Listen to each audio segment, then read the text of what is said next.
Sukinda one विभाग अंतर्गत हरिपुर महाविद्यालय पार्श्वर शुक्रवार दिन 12टा समय एक 12 फुट अजगर साप उद्धार होता देखा मिली। तेज सूचना अनुसार सुकिंदा वन विभाग अंतर्गत हरिपुर महाविद्यालय पार्श्वर एक 12 फुट अजगर साप स्थानीय बासिंदा देखि भयभीत हो तुरंत सुकिंदा वन विभाग अधिकारी सहित जोगाजोग करते। सुकिंदा वन विभाग अधिकारी निर्देशक्रमे प्रशिक्षित साप धराली सौम्यजित बेहुरा तुरंत घटनास्थल में पहुंची सतर्कता अवलंबन कर 12 फुटर अजगर साप को उद्धार करथिबा देखा मिली। ब्यूरो रिपोर्ट जे न्यूज।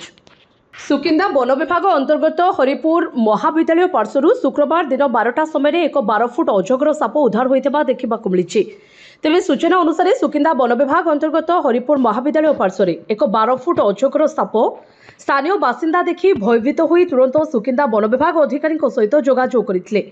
सुकिंदा वन विभाग अधिकारी निर्देशक्रमे प्रशिक्षित साप धराली सौम्यजित बेहुरा तुरंत घटनास्थल में पहुंची सतर्कता अवलंबन कर 12 फुटर अजगर साप को उद्धार करथिबा देखा मिली।